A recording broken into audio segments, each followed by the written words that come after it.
नमस्कार दोस्तों, मैं प्रियेश सिंह संगर आप लोगों के समक्ष इस लाइफ क्राइसिस के ऊपर डिस्कशन और अपने व्यूज प्रकट करने आया हूं।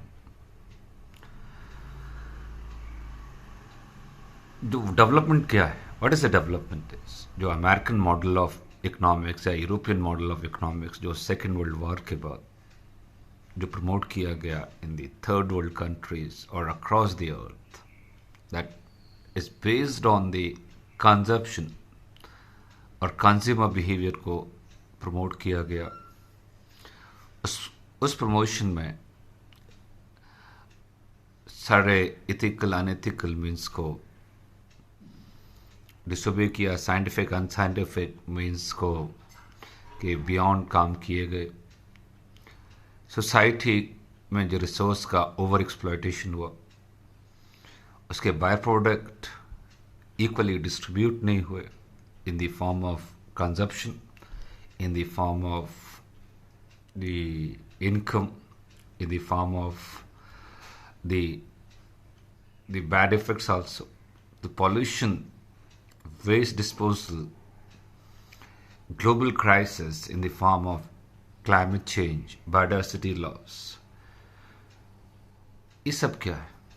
उसके बावजूद विद द डेवलपमेंट प्रोसेस वैसे ही चलता गया। But COVID 2019 has proved that the entire model of economics, entire model of society, entire model of the democratic principle which we say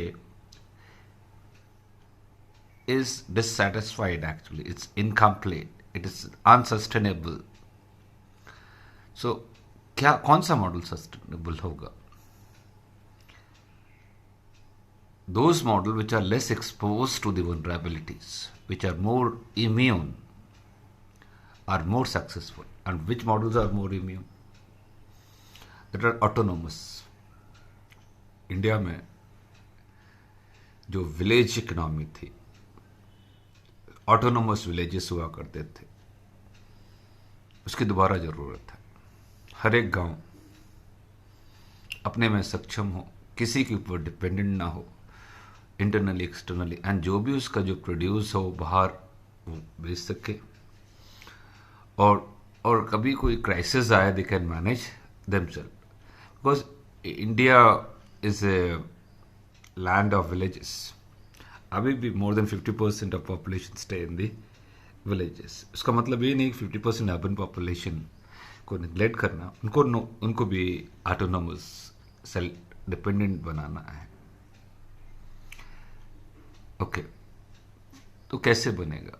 उसको अलग अलग लैडर्स में हमको देखना होगा, इंडिविजुअल से लेके कम्युनिटी तक, कम्युनिटी से लेके स्टेट तक, स्टेट से लेके इंटरनेशनल तक, ऑल लेवल्स तक इसको देखना होगा। So every stakeholder has to participate. Entire economic society has to be completely changed. If it is work is done on the self-centered goals, minor goals, the problem is going to arise. उन goals को remodified करना होगा for better objective. Okay. Well guys, now आपके पास कोई भी व्यक्ति आता है, उसको सक्सेसफुल है या नहीं है, आप कैसे आइडेंटिफाई करते हैं? How you can identify them the guy is successful और नॉट सक्सेसफुल? हर एक व्यक्ति के there are 4 dimensions that will decide okay successful है या नहीं है। पहला उसका physical fitness. Okay, physical fitness है, हेल्दी है या नहीं है, बीमार तो ज़्यादा नहीं है, और कितने लॉन्जिविटी कितनी रहेगी, माल न्यूट्रिशन है या नहीं है, एनीमिक है या नहीं है, बच्चे चिल्ड्रन उस कम्युनिटी में क्या हाल है। सो पर्टिकुलर इंडिविजुअल हेल्थ कैसे अटेन होता है? पहला पैरामीटर अच्छा खान पान से, ओके, एक्सरसाइज से, लीजर टाइम से, इजंट इट, और प्रॉपर स्लीप से। There are 4 ways by which you can keep your body healthy. सिर्फ जब फिजिकली फिट बॉडी होगी तो वो उसका दिमाग मिलेगा। First parameter is this. Second जो dimension of an individual successes after the physical success or is the mental success. Mentally मतलब कि उसका education level, skill level, knowledge level अच्छा हो. Because life is a learning process. वो कभी ख़त्म ना होने वाली जर्नी है. स्कूल एजुकेशन, कॉलेज एजुकेशन या किसी प्रोफेशनल एजुकेशन से ओनली आप इक्विप नहीं होते, एक कंप्लीट नहीं है. Because learning is a life long exercise. जो नॉलेज आज इम्पॉर्टेंट है कल वो नहीं होगी, जो कल थी जो इम्पॉर्टेंट आज नहीं है. सो मतलब knowledge is a like a circles. Okay, circles for higher of higher levels which moves on upward spiral. तो इंसान को the learning process कभी रोकना नहीं चाहिए. And those person who is in the process of learning new skills, new knowledge, new dimensions, they can innovate themselves. They will find the good, better jobs for their future. They also can train better societies, communities, countries, develop new technologies, better businesses, better democracies, and this is because of a knowledge-intensive societies and knowledge. Is it knowledge is everything? नहीं, उसके बाद भी दिक्कत है.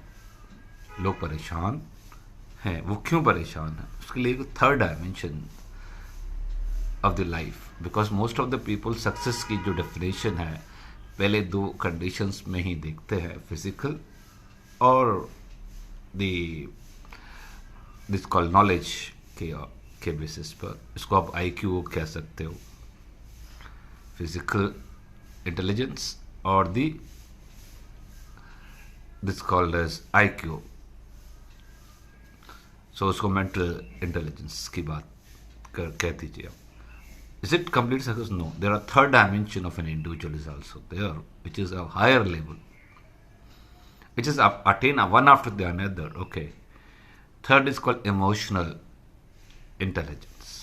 So emotional intelligence में होगा क्या? आदमी अपने इमोशन को खुद को समझ सके, दूसरे के इमोशंस को भी समझ सके, एंड उस समझ से एक बेहतर वर्ल्ड और सोसाइटी और घर का निर्माण कर सके. That is called emotional intelligence. And more emotionally intelligence people और societies and community, they can build good ties. Social ties अच्छे होते हैं, फैमिली टाइज बढ़िया होते हैं, इमोशनल. और एक स्टडी जो हार्वर्ड में की गई, कई सालों से चल भी रही, who is more successful, who is more happy, तो पता चलता है those guys who are emotionally well connected to the family members, their friends and with the society, they are more happy, their longevity is good, they can manage most of the life crisis properly. Now इस third stage India जैसे countries में gifted है culturally, हम लोग मिलते हैं, but because of modernity, because of westernisation of the value system and erosion of our own indigenous cultural values, उनका थोड़ा इरोजन हुआ है. एंड जिस वजह से इमोशनली ब्रेकडाउन्स हो रहे हैं, which you can see in the popular media too. Now question arise कि उसको अब करना क्या है. बस back to this your home, back to your friends, back to your society, back to your communities. दिल दिमाग दोनों को लगाइए, ईमानदारी से काम कीजिए, and relationship will be build up. Because we Indians are naturally gifted for this. They are not artificial in this regard. चौथा डायमेंशन है भी जरूरी है ह्यूमन लाइफ में. बिकॉज थर्ड डायमेंशन से क्या होता है, पावरफुल आप बन सकते हो इमोशनली. आप बिग एम्पायर्स को भी बिल्डअप कर सकते हो और पॉलिटिकल इकोनॉमिक पावर्स को भी गेन कर सकते हो, ईमानदारी से भी काम कर सकते हो, सब ठीक है। बट उसके बाद भी प्रॉब्लम्स आती है। क्यों वो प्रॉब्लम? वो चौथा dimension of the individual life भी एग्जिस्ट करता है। उसको आप स्पिरिचुअल या सोशल कह सकते हो, सोशल इंटेलिजेंस या स्पिरिचुअल इंटेलिजेंस भी कह सकते हो।